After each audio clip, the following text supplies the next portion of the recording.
विधि प्रभु चरण में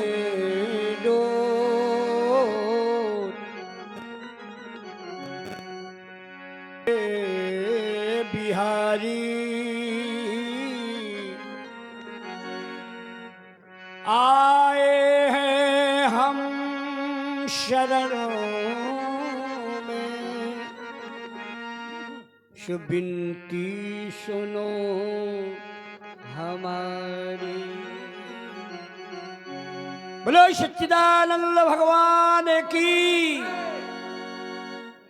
परम आदरणीय मंच पर उपस्थित समस्त विद्वजन महिषीजन सादर चरणों में नमन करते हुए परम श्रद्धेय हमारे श्री संचालक के रूप में जो विराजमान है श्री सम्माननीय महाराज जी के पावन चरणों को नमन। साज पर संगत देने वाले बड़े सुंदर भैया श्री पवन और भैया आर्गन पर आए समस्त संतों के चरणों में कोटानी कोट प्रणाम करते हुए मनवाड़ी को पवित्र करें और इसके बाद भगवान की कथा श्रवण करें।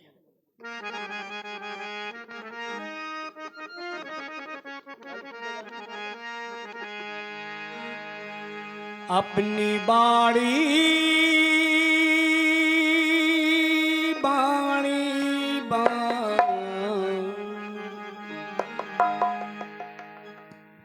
अपनी बाड़ी में अमृत घोल रसना, राधे राधे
छवि को भरने नन्हों में, उसी छवि को भरने नन्हों में अंदर के पट खोले रचना, राधे राधे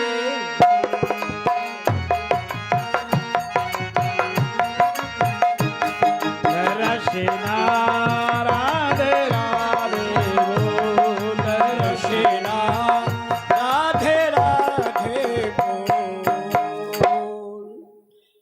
बोलो सच्चिदानंद भगवान की जय हो। ये तो आदि ऊँगता है, बड़ी सुंदर चर्चा बहुत है। आदि माता है गीत राज की आप श्रवण कर रहे थे। गीत ने वो काम किया है जो मनुष्य नहीं कर सकता। आज भगवान ने कहा गीधराज तुमने मेरे पीछे अपने पंखों को कटवा दिया। गीधराज कह रहा है प्रभु ये आप ही का तो शरीर है दिया, अभी तो मेरे पंख कटे चाहे वो गर्दन काट देता, लेकिन वे पीछे हटने वाला नहीं है। धन्य वो गीध जिसको सौभाग्य कहाँ मिला, भगवान की गोदी में मिला। महाराज कोटि कोटि मुनि यतन कराही पे अंत राम कही आवत। धन्य वो गीध, तो भगवान इतने खुश हुए। बाबा तुलसी जी लिख रहे हैं गीध दे तज धरे हरि रूपा भूषण पटे बहु प्रीति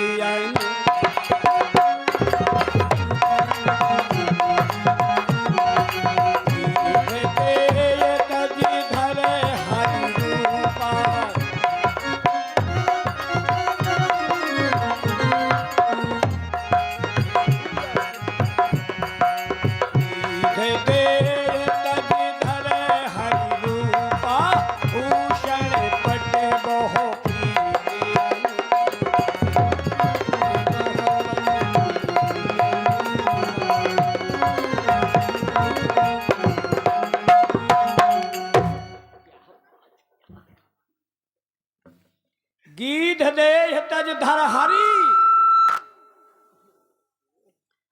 आज भगवान इतने खुश हुए कि अपना ही स्वरूप दे दिया। अब बताओ, आज गीध भगवान के सामने चतुर्भुजी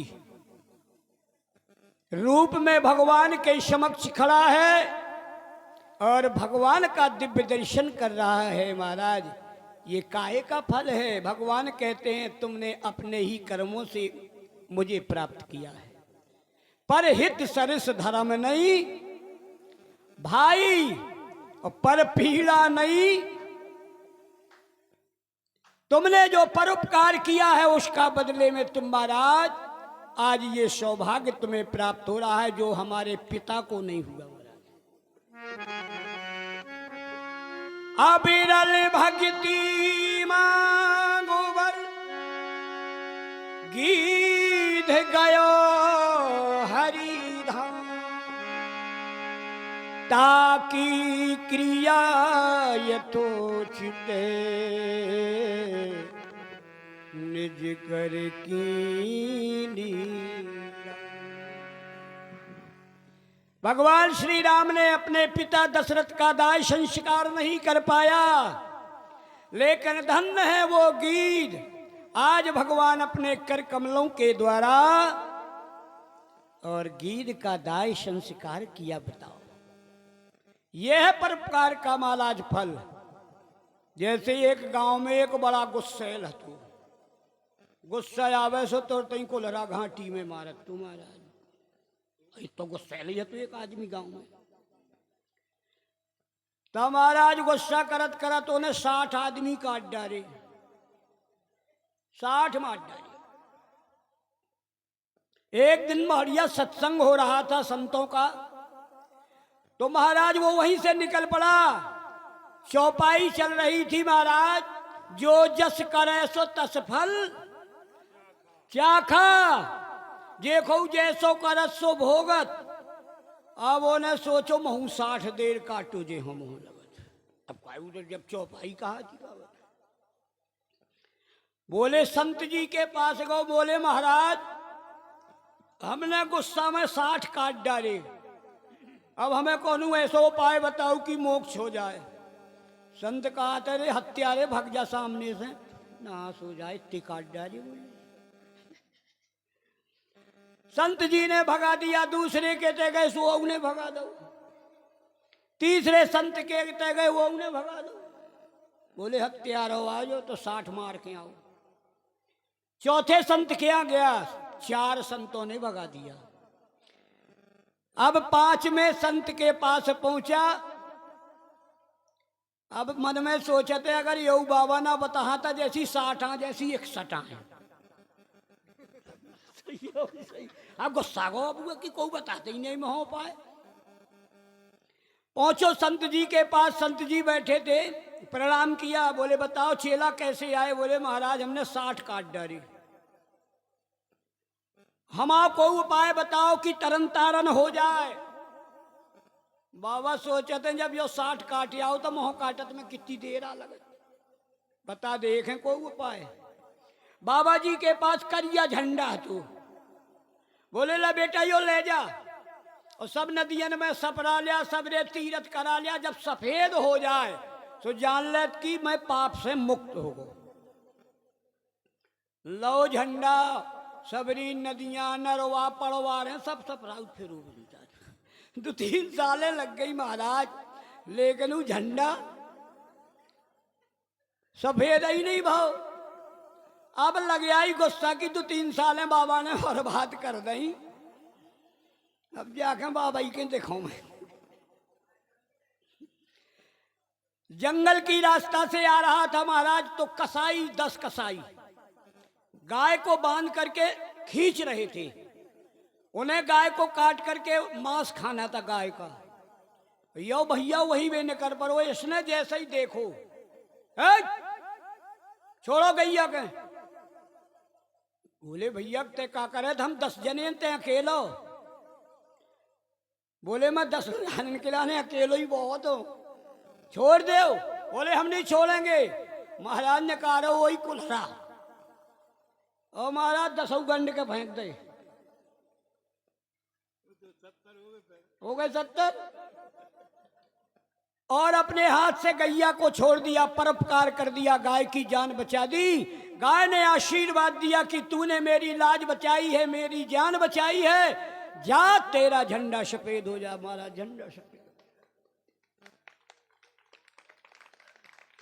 इसलिए हमेशा परहित करिए महाराज। परहित कैसा पुण्य कोई नहीं। किसी की आत्मा को दुखा दो तो इससे बड़ा कोई नरक नहीं है, और किसी की आत्मा को सुख कर दो तो इससे बड़ा कोई पुण्य नहीं है। अब झंडा लेके महाराज बाबा जी के आश्रम में गया। बाबा जी बैठे थे, दूर ही से दिख लो। अगर झंडा सफेद ना होतो तो बाबा भाग जाते महाराज, यो मार डाले महाराज। अब पहुंचो, प्रणाम किया। बोले बाबा कहा था पहले यो बता झंडा सफेद कहाँ भो? अब हलक तुम्हारे कैसे भो का? कैसे भो? और बोले जब 70 काटे जब भो। तो मैं कह देते 10 और काटिया, कायगा दुनिया में भटकत रहा तू महाराज। अब डल भक्ति मांग वर गीत गयो हरिधाम, ताकि क्रिया यथोचित निज कर कीनी। धन्य है वो जटायु जो अपने पिता राम जी दशरथ का दाय संस्कार ना कर पाए, और गीत का दाय संस्कार करके सुंदर विमान पर बैठा करके पहुंचाया। कहाँ पहुंचाया? जहां उनके पिता श्री पहुंचे दशरथ जी। प्रार्थना की भगवान ने, हे गीधराज सीता हरण की बातचीत पिताजी को मत बताना। ये प्रार्थना की महाराज। इस प्रकार से गीत को महाराज तरन तारण किया। आगे भगवान बढ़ रहे हैं। ताही दे है गति राम उदारा,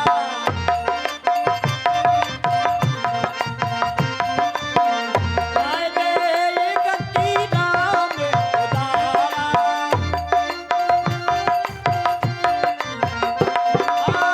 सवरी के आश्रम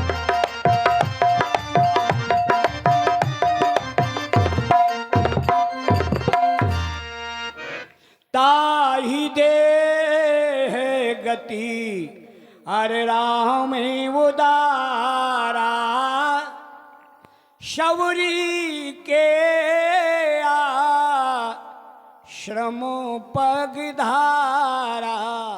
गीत का उद्धार करके आज भगवान शबरी के आश्रम पर पहुंच रहे हैं। शबरी कई वर्षों से प्रतीक्षा कर रही है कि मेरे भगवान आएंगे। बड़ी सुंदर रास्ता को सजा लेती है, फूल बिछा देती है, आ जाएंगे आ जाएंगे। ऐसी करते करते ये 9 वर्ष की थी जब घर से निकल गई थी, और जब बिल्कुल बुढ़ी हो गई, सफेद बाल हो गए, तब भगवान का मिलन हुआ महाराज। आज का भक्त होता तो 9 दिन में भाग जाता, कहीं मिलने की नहीं मिलने महाराज। धन्य सबरी को।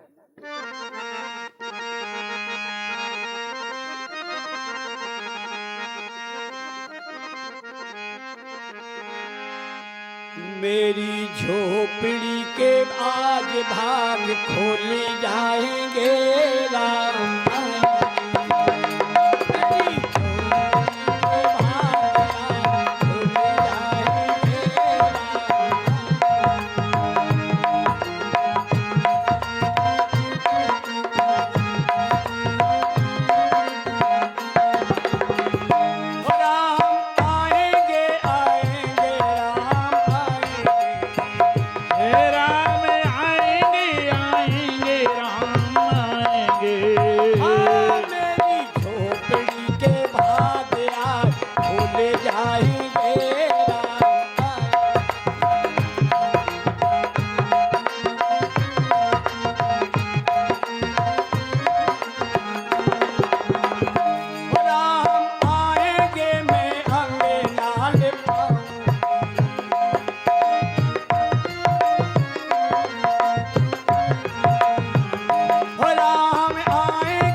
मेरी झोपड़ी के भाग खोले जाएंगे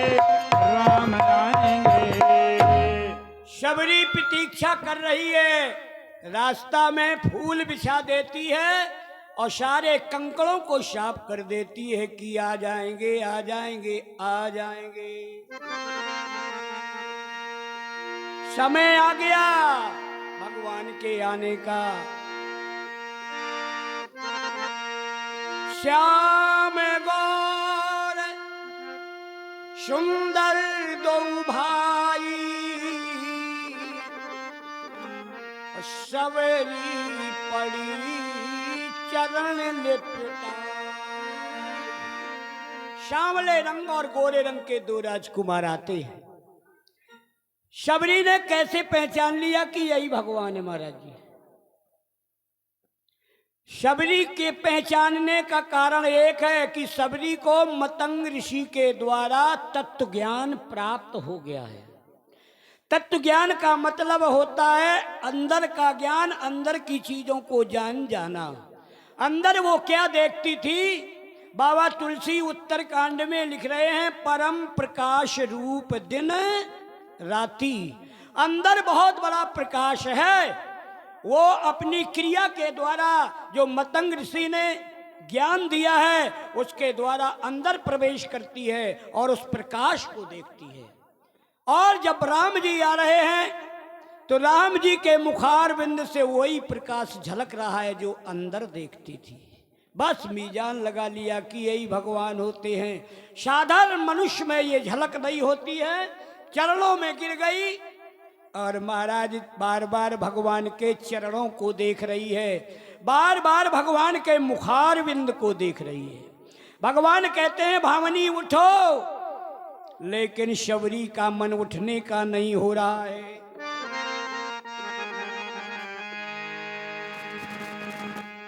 सादर जल ले चरण पखारे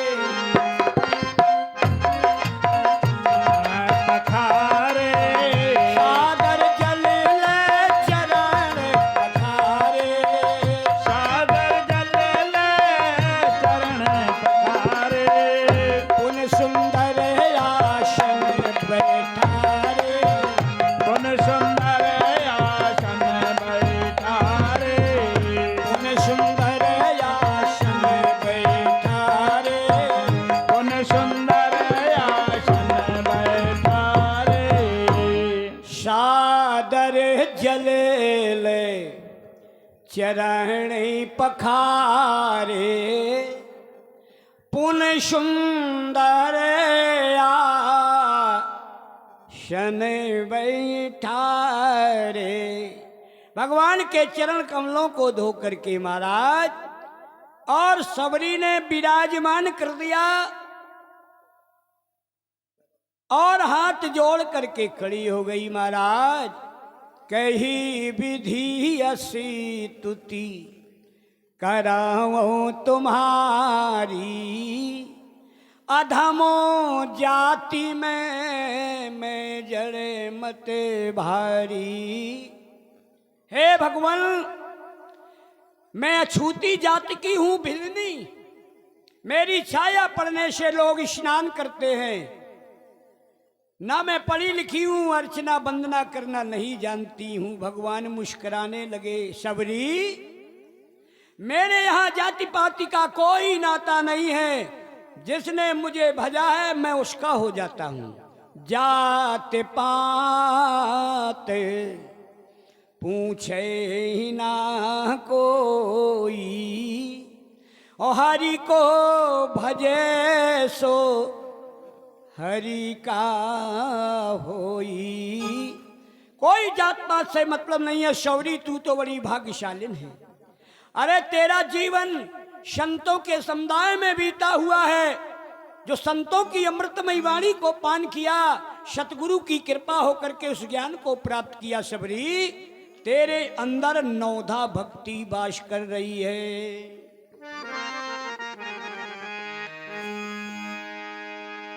प्रथम भगति संतन कर संगा, दूसर रति ममो कथा।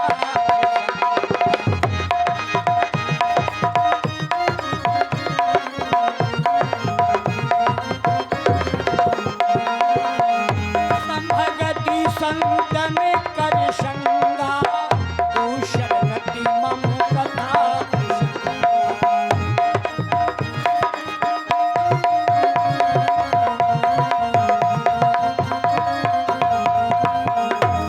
भगवान कहते हैं शौरी तेरे पास 9 भक्तियां वास करती हैं। प्रथमो भगति संतन कर संगा, और दूसर रति ममो कथा प्रसंगा। पहली भक्ति है हमें संतों का संग करना चाहिए, महापुरुषों का संग करना चाहिए, उनसे ज्ञान प्राप्त करना चाहिए कि कैसे भगवान मिलेंगे। ये महाराज संतों के पास है विधि। जब तक तुम संतों के पास नहीं जाओगे, भगवान के पाने की विधि तुम्हें मिलने वाली। वेद पुराण और भागवत गीता पढ़े जो कोई, तो 3 काल संतुष्ट मन बिन गुरु कृपा। चाहे